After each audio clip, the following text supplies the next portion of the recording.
Iya, kekuatan Partai Golkar adalah bagaimana menempatkan kader-kader yang siap untuk berkorban. Ya. Jadi kadang-kadang saya juga suka dibilang sama teman-teman, Kang, jangan simpan orang di situ. Dengan potensi alumni Golkar Institute yang luar biasa, Kang, kira-kira ada nggak sih Kang sosok yang sudah disiapkan oleh Partai Golkar dan Golkar Institute untuk membantu di kabinet Prabowo Gibran, Kang? Kang Acep pilih Jabar atau DKI?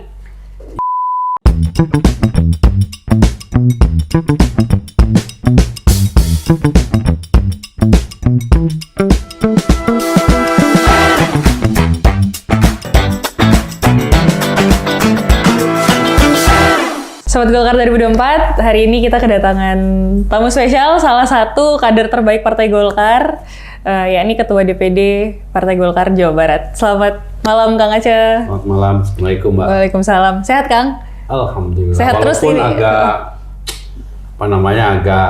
Suara agak Habis. habis mungkin karena Keliling terus. terlalu diporsi. Ngisi terus di mana-mana ini Kang Aceh. Statementnya diminta di mana-mana, guys. Yeah. Jadi sebelumnya selamat dulu Kang atas pencapaian Terima Partai kasih. Golkar, kemudian pencapaian kursi di Jawa Barat juga, Kang.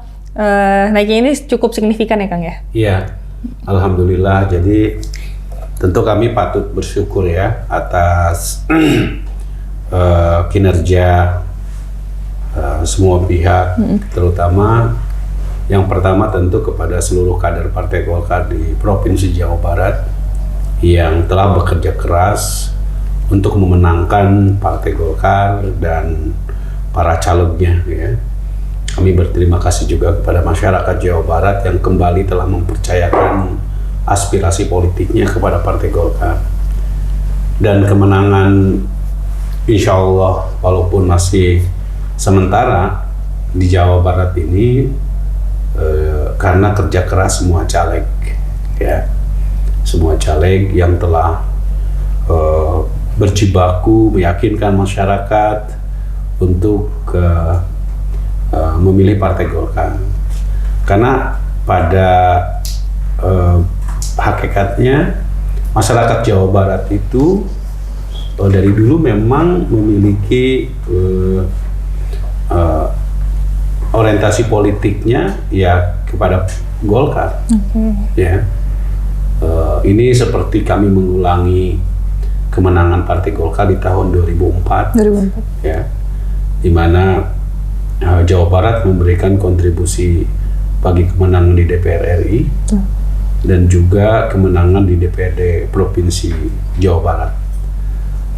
Yang kedua tentu bukan hanya para caleg, ya, tetapi juga kami dalam proses menyusun desain kemenangan ini dilakukan dengan berbagai macam upaya dengan program-program yang lebih terukur, lebih tersistematisasi melalui program-program yang telah ditetapkan bersama dengan para pengurus partai, baik di tingkat provinsi, tingkat kabupaten kota, tingkat kecamatan, bahkan mungkin dengan para kader-kader di tingkat desa. Jadi saya sendiri sebagai Ketua Golkar Jawa Barat ketika ditugaskan oleh Ketua Umum untuk menjadi PLT Ketua Golkar Jawa Barat, itu langsung melakukan konsolidasi organisasi, memastikan supaya berbagai friksi-friksi di tubuh Golkar Provinsi Jawa Barat bisa disatukan, karena tentu kunci kemenangan itu adalah soal soliditas dan kekompakan. Dan berarti itu resepnya ya, Kang ya? Menurut saya kuncinya adalah itu. Betul. Yang ketiga tentu yang paling penting juga kami dari sejak awal memang selalu mendapatkan arahan dari Ketua Umum Partai Golkar, Pak Airlangga Hartarto, yang menjadikan Jawa Barat selalu rajin dikunjungi oleh beliau. Jadi misalnya kemarin saja menjelang kampanye terakhir, beliau hadir dan menjadikan Bandung sebagai tempat kampanye terakhir pemilu legislatif ya, sebagai kampanye penutup. Dan tentu ini juga menjadikan kita semakin percaya diri. Tentu juga ada variabel lain, misalnya salah satu tokoh populer di Jawa Barat, Kang Emil atau Kang Ridwan Kamil juga turut serta memberikan kontribusi bagi kemenangan Partai Golkar di Provinsi Jawa Barat. Nah, saya tentu berharap dari kemenangan ini, karena jujur aja Mbak Farah, di Jawa Barat 2019 yang lalu kita pada urutan nomor 4. Ya. Jadi nomor 1 Gerindra, nomor 2 PKS, nomor 3 PD Perjuangan, nomor 4 Golkar. Tapi alhamdulillah sekarang kita kembalikan, kita kembali betul-betul. Kita kembali menjadi nomor 1 di Jawa Barat itu. Siap, Kang. Berarti ini selinier dengan kemarin saya baru baca statement dari peneliti akar rumput strategi konsulting, Kang. Itu menyebutkan bahwa sistem meritokrasi di kepemimpinan Ketum Erlangga ini berjalan baik, Kang. Berarti sejalan ya dengan yang Kang Aceh rasakan ya? Ya, tentu. Saya sendiri sesungguhnya pada awalnya cukup skeptis ketika ditugaskan oleh Ketua Umum Pak Erlangga untuk memimpin Golkar Jawa Barat. Tetapi Ketua Umum meyakinkan saya bahwa Pak Aceh adalah salah satu kader yang saya nilai memiliki kompetensi untuk bisa memimpin Golkar Jawa Barat, dan beliau sendiri yang waktu itu turun ya meyakinkan para ketua-ketua DPD tingkat 2 kabupaten kota agar memilih saya. Nah, alhamdulillah tentu dengan amanah yang diberikan oleh Ketua Umum kepada saya untuk memimpin Golkar Jawa Barat, ya saya diberikan satu tanggung jawab oleh beliau untuk memastikan agar Golkar betul-betul solid dan kuat di Jawa Barat, dan tentu hasilnya bisa dirasakan saat ini. Dan saya bersyukur bahwa kerja keras para caleg, para ketua DPD kabupaten kota, para kader-kader di tingkat kecamatan, di tingkat desa, itu membuahkan hasil yang maksimal. Karena memang kita tahu bahwa Golkar di Jawa Barat itu sebetulnya dari sejak dulu selalu menjadi pemenang. Kita sempat mengalami turun menjadi nomor 2 di tahun 2009, kemudian di tahun 2014 turun menjadi nomor 2, di 2019 turun menjadi nomor 4, dan sekarang kita kembali menjadi nomor 1 lagi di Jawa Barat itu. Luar biasa. Kang sambil minum kopinya, Kang izin. Saya nggak minum kopi, minum es. Oke. Siap, Kang. Kembali lagi ke hasil temuan akar rumput nih, Kang. Itu di situ disebutkan bahwa ada 3 faktor yang membuat suara Partai Golkar ini melonjak. Yang pertama itu berhasil memaksimalkan koktail efek dari Prabowo Gibran. Terus kemudian Partai Golkar ini berhasil menata komposisi caleg di sejumlah wilayah, Kang. Dan yang terakhir itu figur-figur Partai Golkar nih yang mengedepankan karya kekaryaan. Itu tanggapan Kang Aceh gimana, Kang? Iya, memang tadi kita merasakan betul ya. Tadi soal yang pertama aspek koktail efek dari Prabowo Gibran ya. Yang harus diketahui oleh publik, dan ini juga yang selalu saya sampaikan kepada seluruh kader Partai Golkar, bahwa Pak Prabowo itu adalah lahir dari rahim Partai Golkar. Ya. Walaupun Partai Golkar tidak mencalonkan kadernya sebagai calon presiden, tetapi kita bisa menjual kepada masyarakat bahwa Pak Prabowo Subianto itu pernah ikut konvensi Partai Golkar, pernah ikut kontestasi untuk pemilihan Ketua Umum Partai Golkar, dan beliau adalah alumni Partai Golkar. Jadi pasti jiwa kekaryaannya itu masih cukup kuat. Masih melekat ya, Kang? Masih melekat pada beliau. Sehingga kami meminta kepada kader-kader di Jawa Barat untuk terus memutar ya pernyataan-pernyataannya Pak Prabowo yang menyampaikan pemikiran politiknya pada saat di Golkar Institute waktu itu ya, tentang bagaimana beliau selalu mengatakan bahwa saya seperti kembali ke rumah sendiri. Yang kedua, kita juga menyampaikan kepada masyarakat tentang bahwa satu-satunya partai yang pertama kali berani secara terbuka mendukung pencalonan Mas Gibran Raka Buming Raka sebagai calon wakil presiden itu adalah Partai Golkar di dalam Rapimnas. Tentu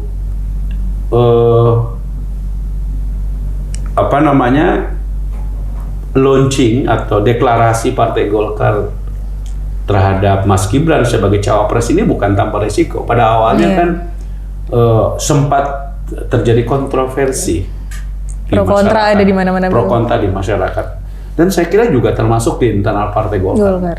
Ya. Tapi waktu itu saya kebetulan sebagai ketua panitia pengarah Rapimnas mengumumkan sendiri atas perintah ketua umum tentang pencalonan Mas Gibran sebagai calon wakil presiden. Ya. Dan satu hal juga yang perlu diketahui oleh kita semua, ya, bahwa pasangan Prabowo Gibran, kalau kita lihat dari berbagai hasil exit poll maupun hasil dari survei pasca pemilu, itu salah satu kontribusi bagi kemenangan Prabowo Gibran adalah karena pemilihnya Presiden Jokowi itu lebih banyak memilih Prabowo Gibran. Nah, kenapa? Karena, dan itu saya kira juga sesuai dengan apa yang dilakukan oleh Partai Golkar. Kalau kita lihat survei pas sebelum pemilu, hampir semua lembaga survei tidak ada yang menunjukkan kepada kita tentang bagaimana kepuasan publik terhadap kinerja pemerintahan Presiden Jokowi. Di mana di situ tingkat kepuasan terhadap terutama ekonomi juga cukup tinggi. Yang dipimpin kalau perekonomian tentu adalah Pak Erlangga Hartarto, gitu. Nah, tingkat kepuasan publik yang begitu tinggi terhadap Presiden Jokowi dan bagaimana Pak Prabowo Gibran itu sejari awal ketika maju sebagai calon presiden maupun wakil presiden tidak ragu untuk mengatakan kami pelanjut pemerintahan Presiden Jokowi. Itu pasti akan memiliki efek elektoral terhadap kemenangan Prabowo Gibran. Dan bagi Partai Golkar sendiri, dengan iklan yang dibuat oleh Partai Golkar, ya, kita mengamplifikasi tentang keberhasilan dari pemerintahan Presiden Jokowi. Ingat bahwa Partai Golkar itu adalah partai yang paling setia kepada Presiden Jokowi. Selama 2 periode, Partai Golkar mengawal pemerintahan Presiden Jokowi, dan kita konsisten dengan dukungan kita terhadap pemerintahan Presiden Jokowi. Sehingga dengan hal tersebut membuat para pengagum atau masyarakat yang merasa puas terhadap kinerja Presiden Jokowi, akhirnya mereka memilih salah satunya kepada Partai Golkar. Gitu. Berarti memang ya itu sih, selama ini kan Partai Golkar memang mengedepankan melanjutkan program Presiden Joko Widodo, ya Kang, ya. Kang, ngomong-ngomong soal cocktail effect nih, Kang. Seberapa besar, kalau tadi kan kita membahas Partai Golkar mendukung pemerintahan Jokowi, kemudian banyaknya masyarakat memilih Prabowo, Kang. Kalau sekarang kita balik, Kang, seberapa besar pengaruh Prabowo Gibran terhadap perolehan suara Partai Golkar? Iya, memang tidak mudah untuk bisa dijelaskan, ya, karena fenomena tentang cocktail efek dari pemilihan presiden 2024 ini agak berbeda dengan pemilu pilpres sebelumnya. Ya, apalagi kalau misalnya kita bandingkan dengan pemilu 2004 atau 2009 yang Pak SBY sebagai presiden waktu itu memiliki daya ungkit yang luar biasa terhadap Demokrat. Partai Demokrat. Tapi saya meyakini bahwa masyarakat bisa memisahkan antara pemilu presiden dengan pemilu legislatif. Ya. Dan itu bisa kita lihat ya dari penjelasan yang disampaikan oleh beberapa lembaga survei yang melakukan exit poll. Jadi bagi masyarakat, mereka bisa membedakan mana pilihan pemilu presidennya, mana partainya, dengan mana partainya. Gitu. Jadi karena itu tentu koktail efek mungkin ada, tapi mungkin untuk pemilu 2024 ini agak lebih berkurang dibandingkan dengan masing-masing dari masyarakat bisa membedakan mana pemilu presiden, mana pemilu legislatif. Karena ada juga pemilih Prabowo yang memilih Prabowo karena Prabowo melanjutkan kebijakan Presiden Jokowi, tetapi pilihan partainya ada juga yang ke PDI Perjuangan, misalnya. Ya. Jadi memang menurut saya masyarakat sekarang relatif sudah memiliki pendekatan yang rasional di dalam baik memilih legislatif maupun memilih presiden. Presiden ya Kang. Ngomong-ngomong suara Partai Golkar nih Kang. Ya. Partai Golkar ini berpotensi memperoleh kursi menjadi pemenang dalam perolehan kursi di DPR. Tanggapannya Kang? Iya, itu bisa jadi ya, karena saat ini saya juga dengan ketua umum selalu berkomunikasi dan memang proses perhitungan masih berlangsung. Tentu belum ada angka yang pasti, tetapi kalau ditanya apakah berpotensi kita bisa lebih unggul, saya kira sangat berpotensi karena kita tahu bahwa kekuatan Partai Golkar bukan hanya terpusat di Jawa, tetapi justru kekuatan Partai Golkar lebih merata di luar Jawa, ya.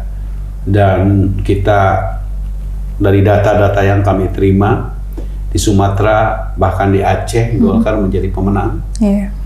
Di Kalimantan Selatan Golkar juga menjadi pemenang. Tentu di beberapa bahkan di Sumut ya, di Sumut kami mendapatkan informasi bahwa yang asalnya kita hanya dapat 4 kursi, bisa kemungkinan akan meraih 8 kursi. Ada kenaikan yang begitu sangat tajam, termasuk juga di Jawa Barat yang asalnya kita 14 kursi, mudah-mudahan kita bisa menambah 5 kursi. Ya, walaupun tentu ini masih sifatnya tentatif sebelum KPU menetapkan secara resmi angka hitungan tersebut. Tetapi kami optimis ya bahwa di Jawa Barat dan tentu di seluruh Indonesia akan ada raihan yang signifikan dari perolehan kursi Partai Golkar ini. Nah, kita berharap semoga yang terbaik ya Kang buat Partai Golkar. Kang, ngomong-ngomong soal Partai Tengah nih Kang, Partai Golkar kan selalu kita kampanyekan sebagai Partai Tengah, terus kemudian partainya inklusif juga gitu mungkin Kang.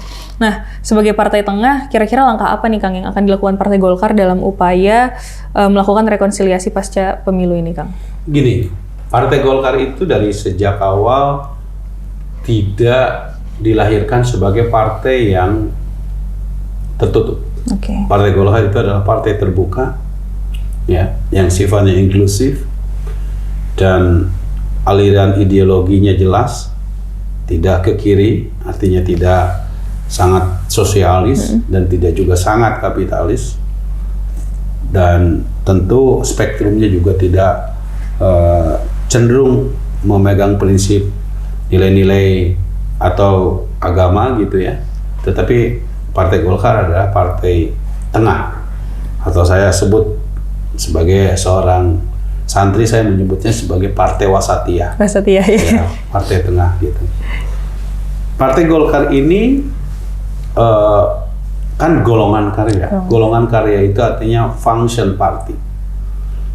Partai yang menghimpun kekuatan bagi kelompok-kelompok profesi.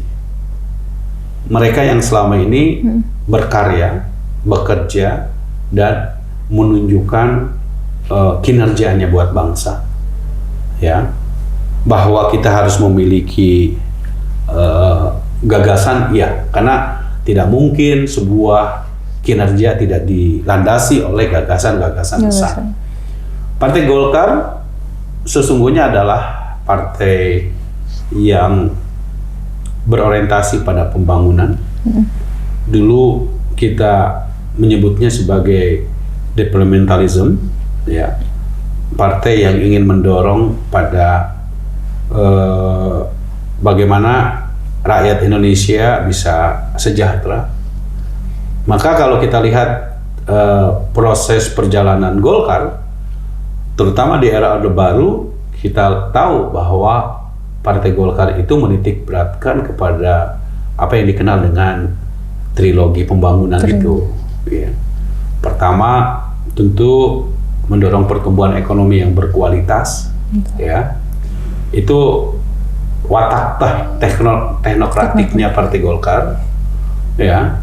Maka soal ekonomi tentu kita punya banyak kader, dan sekarang ini kader terbaiknya adalah Pak Airlangga Hartarto. Yang kedua, Partai Golkar merasa bahwa pertumbuhan ekonomi berkualitas itu kalau juga didukung oleh stabilitas politik dan pemerintahan. Selama pemerintahan Presiden Jokowi, salah satu yang membuat Presiden Jokowi dapat membangun Indonesia melalui infrastruktur dan lain-lain, kan salah satunya adalah karena ada dukungan stabilitas pemerintahan baik di pemerintahan maupun di DPR. Jadi yang kedua adalah stabilitas pemerintahan. Itu sangat penting sekali. Apalagi dalam sistem multipartai, kalau tidak ada dukungan kekuatan politik, maka rasa-rasanya agak sulit bagi pemerintah untuk bisa mendorong dan mensukseskan program-program pemerintahan tersebut. Dan yang ketiga ini penting, adalah soal pemerataan pembangunan. Ya, kan kita tahu ide tentang Indonesia sentris, ya, ide tentang bahwa pembangunan itu harus dilakukan secara merata, itu adalah juga gagasannya Partai Golkar. Karena itu Partai Golkar mendorong bahwa pembangunan Indonesia itu bukan hanya di Jawa saja. Pembangunan Indonesia ini harus tersebar di seluruh Indonesia. Merata, ya kan? Harus merata.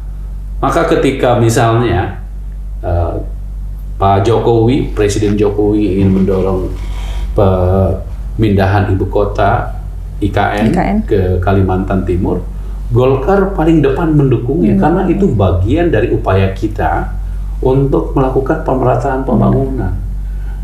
Jawa terlalu padat sekali, apalagi yang namanya Jakarta akan menjadi pusat ekonomi dan juga pusat pemerintahan. Dan tentu kita berharap bahwa pemerataan pembangunan di Indonesia bisa terus didorong oleh Partai Golkar. Partai Golkar. Gitu. Sebenarnya peran Partai Golkar ini cukup besar dan banyak nih Kang untuk Indonesia sendiri. Sangat sekali. Iya Kang. Kang, sebagai partai yang menjunjung tinggi karya kekaryaan, kira-kira Kang, menurut Kang Aceh nih, apa sih yang udah yang bakal dilakukan atau yang sudah dilakukan oleh Partai Golkar dalam menyikapi persoalan kemiskinan ekstrim dan kesenjangan sosial, Kang? Ya, gini, Partai Golkar sendiri kan sesungguhnya sudah memiliki visi kesejahteraan 2045. Iya. Ya. Kita itu disusun di era kepemimpinan Ketua Umum Pak Abu Rizal Bakri. Kita sudah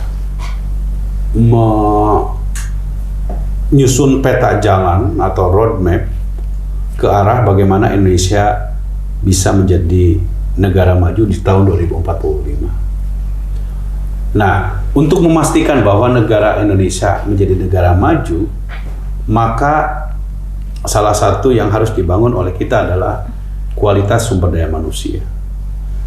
Indonesia saat ini, dan itu juga yang sering disampaikan oleh Ketua Umum Pak Erlangga Hartarto sebagai Menko Perekonomian, beliau menyatakan bahwa tahun 2025 sampai 2035 ini adalah masa persimpangan di mana kita akan berada pada posisi yang sangat menentukan bagi kemajuan Indonesia. Kenapa? Karena di masa ini kita akan menikmati bonus demografi.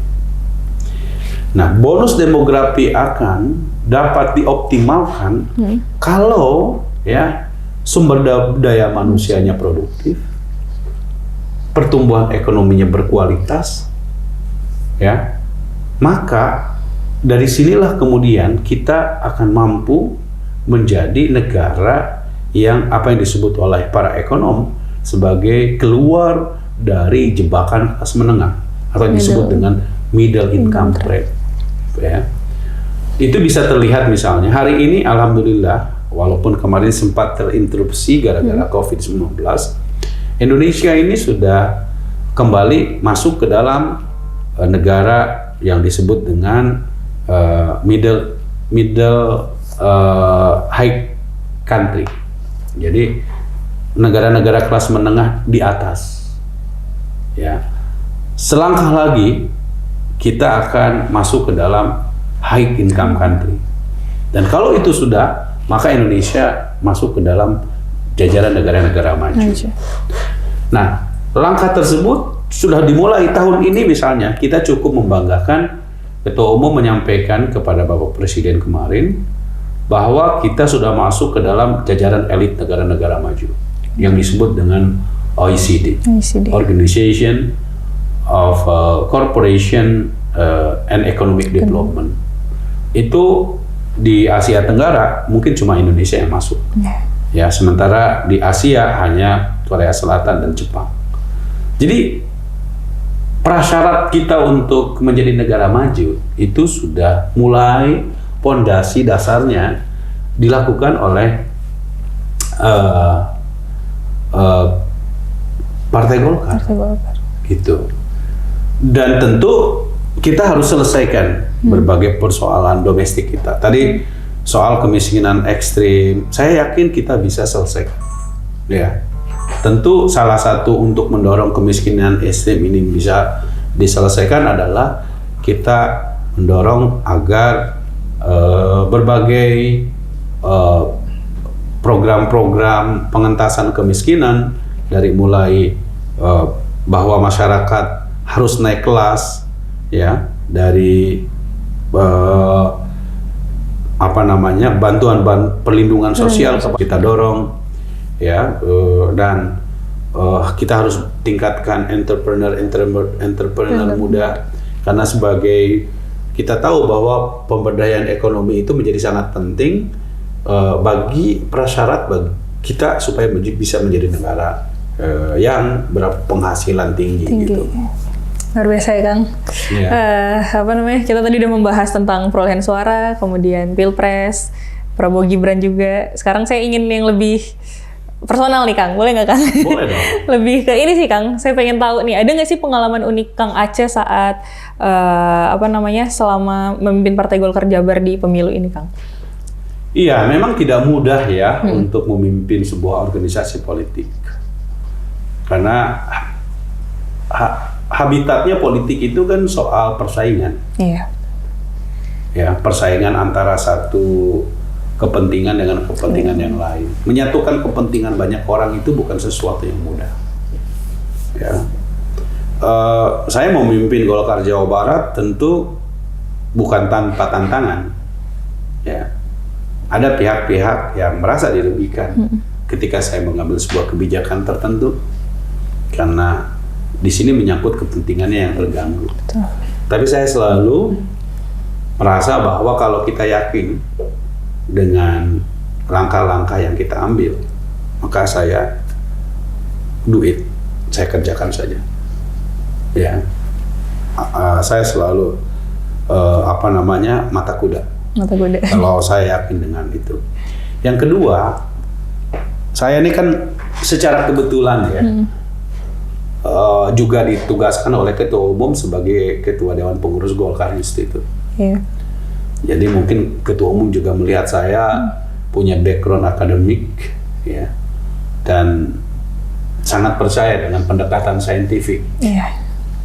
Dari sejak awal ketika saya memimpin Golkar Jawa Barat, maka seluruh program yang saya buat, ya, itu berdasarkan atas rekomendasi dari berbagai, baik itu survei yang sifatnya kuantitatif maupun riset yang sifatnya kualitatif. Target-target di masing-masing kabupaten kota yang telah saya tentukan, selain menggunakan pendekatan yang sifatnya kuantitatif, tetapi juga kita melakukan pendekatan yang sifatnya kualitatif. Kuncinya adalah bagaimana kita percaya dengan pengetahuan. Maka ketika saya misalnya menentukan target kemenangan dan hampir semua mendekati kepada target yang telah ditetapkan. Sekarang saya mendapatkan laporan dari kabupaten kota, ketika misalnya kabupaten dapil saya Kabupaten Bandung Barat, saya targetkan asalnya sekarang hanya 5 kursi, 2019 5 kursi. Saya bilang kita harus dapat 10 kursi. Ada kenaikan. Argumentasinya apa? Argumentasinya ini hasil survei, ada potensi kita menambah di setiap dapil. Maka yang harus dilakukan oleh teman-teman adalah pertama, tentu harus kembali merangkul kekuatan Golkar lama. Yang kedua, apa? Datangi para tokoh-tokoh agama yang selama ini merasa bahwa mereka ditinggalkan oleh Golkar. Oke, itu yang dilaksanakan. Dan alhamdulillah, saya mendapatkan laporan kita punya potensi untuk bertambah 3-4 kursi. Demikian juga dengan di daerah-daerah yang lain. Semua pendekatannya harus pendekatan saintifik. Ya, itu sangat membantu. Walaupun tentu kadang-kadang ya dalam prakteknya kita tidak mudah juga untuk bisa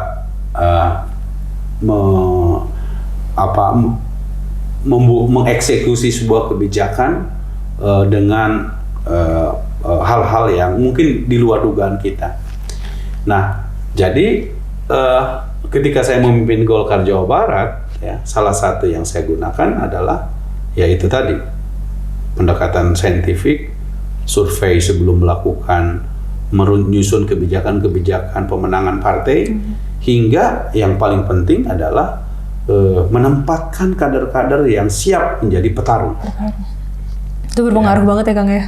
Iya, kekuatan Partai Golkar adalah bagaimana menempatkan kader-kader yang siap untuk berkorban.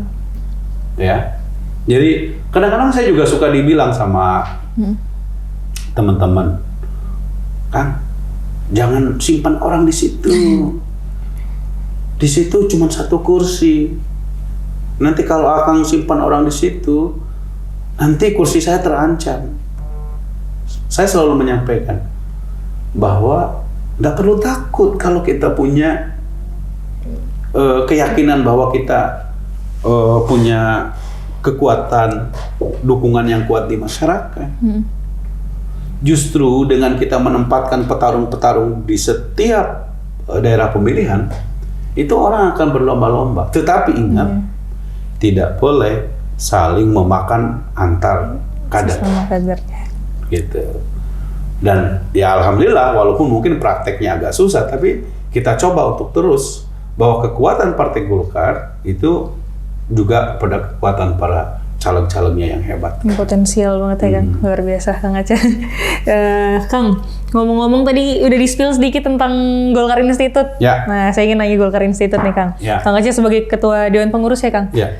Nah, gimana nih Kang Aceh dalam mencetak kader-kader bibit-bibit pemimpin muda di Golkar Institute? Iya, saya kebetulan ditugaskan oleh Ketua Umum dan sebagai Ketua Dewan Pengurus Golkar Institute. Ketika saya diberikan tugas oleh Ketua Umum, maka saya berdiskusi dengan beliau, dan salah satu obsesi saya terhadap Golkar Institute dan itu disetujui oleh Ketua Umum adalah kita ingin melakukan reformasi terhadap partai politik, di mana partai politik itu bukan hanya saat menjelang pemilu saja hadir, tetapi juga selama proses partai politik itu hadir. Nah, yang selalu hilang dalam reformasi politik kita saat ini adalah soal bagaimana kita melakukan rekrutmen terhadap anak-anak muda. Harus diakui oleh kita bahwa tingkat party ID ya, atau identifikasi orang terhadap partai politik itu sangat rendah di Indonesia. Satu survei menyebutkan bahwa party ID kita hanya 14%. Kalau di negara-negara yang sudah maju demokrasinya, party ID-nya itu ya rata-rata di antara 60-70%. Orang merasa memiliki terhadap partai politik itu sangat tinggi. Nah, di Indonesia, terutama anak-anak muda, mereka tertarik terhadap partai politik. Tapi mereka tertarik terhadap politik, tetapi tidak terhadap partai politik. Kenapa itu terjadi? Karena imajinasi anak-anak muda terhadap partai politik itu serem. Ya, pasti yang namanya partai politik itu tempat gontok-gontokan, tempat intrik, tempat cakar-cakaran. Dan itu bisa kita lihat misalnya dari berbagai survei yang menyebutkan bahwa lembaga yang tidak dipercaya salah satunya partai politik. Nah, karena itu Golkar Institute ya didesain dari sejak awal selain menjadi wadah untuk melakukan pendidikan politik ya yang menitik beratkan kepada 3 pilar utama, yaitu ekonomi, politik, dan kepemimpinan. Kami mensyaratkan bahwa untuk barusan saya membuka yang Executive Education for Young Political Leaders angkatan ke-15, berarti kita sudah 14 angkatan. Persyaratan utamanya adalah apa? Under 40, di bawah 40 tahun, harus S1, harus bisa bahasa Inggris, ya, dan memiliki kemampuan akademik standar. Ya. Ini kita lakukan dalam rangka bahwa kader-kader politik, partai politik, terutama kader-kader Golkar, itu memang harus memiliki kemampuan teknokratik. Bukan hanya sekedar how get the power, bukan hanya sekedar bagaimana bisa meraih kekuasaan, tetapi bagaimana mengelola kekuasaan dengan baik. Ya, karena itu maka Golkar Institute itu kita sebut sebagai sekolah pemerintahan dan kebijakan publik.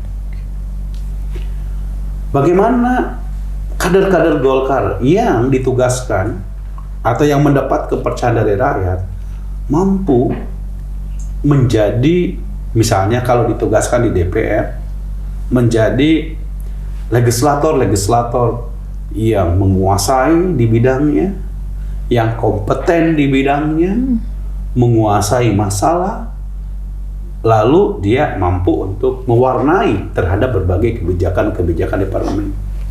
Bagi kader-kader Partai Golkar yang ditugaskan baik di pemerintahan seperti misalnya jadi menteri, maka dia harus memiliki kemampuan teknokratik yang memadai, karena dia harus berkontribusi terhadap kemajuan bangsa. Demikian juga misalnya bupati, wali kota, gubernur yang dari kader Partai Golkar, ya, harus mampu melakukan berbagai transformasi bagi kemajuan bangsa dengan cita-cita yang jelas, dengan target yang jelas. 1 tahun apa yang dilakukan, 2 tahun apa yang dilakukan, sampai 5 tahun targetnya apa, tingkat kemiskinan harus dientaskan berapa persen, sampai ke 5 tahun apa yang harus diselesaikan. Ini semua sesungguhnya adalah salah satu cara, karena saya sampaikan ya, tidak ada kebijakan publik di Indonesia ini yang tidak melalui proses politik. Dan tempatnya adalah, jantungnya adalah partai politik. Jadi kalau kita lihat, presiden harus didukung partai politik. Gubernur harus didukung partai politik. Bupati wali kota harus didukung partai politik. Ya kan? Apalagi DPR harus berasal dari partai politik. Jadi partai politik itu tugasnya sangat mulia bagi bangsa ini. Karena itu upaya untuk mencetak kader-kader partai politik yang bukan saja mampu untuk meraih dukungan massa, ya, mempengaruhi masyarakat, meraih simpati masyarakat, tetapi jauh juga lebih penting daripada itu adalah bagaimana mengelola, memanage, dan mengimplementasikan kekuasaan sehingga kebijakan-kebijakan publik itu bisa sesuai dengan cita-cita kebangsaan kita gitu. Jadi peran partai Golkar, peran partai ini partai politik ini nggak bisa dikesampingkan ya? Nggak bisa. Menarik Kang. Kang, ini pertanyaan pamungkas yang saya tunggu-tunggu Kang, terakhir Kang. Dengan potensi alumni Golkar Institute yang luar biasa Kang, kira-kira ada nggak sih Kang sosok yang sudah disiapkan oleh Partai Golkar dan Golkar Institute untuk membantu di kabinet Prabowo Gibran Kang? Kang Aceh kali? Oh enggak, saya dari sejak awal sudah punya pandangan apa yang diamanahkan kepada saya. Okay. Maka amanah itu akan. Berarti kalau diamanahkan sebagai menteri siap Kang? Kita menjalani takdir. Okay. Saya menjalani takdir. Jadi, tetapi prinsipnya saya selalu ingat pesan dari abah saya almarhum. Beliau selalu menyampaikan kepada saya, jabatan tidak usah dicari, tetapi kalau diberikan amanah, maka jalankan semaksimal mungkin. Siap. Jadi karena itu yang ada di depan mata saya sekarang adalah menjadi anggota DPR RI, maka saya harus maksimal mengemban amanah itu dengan sebaik-baiknya.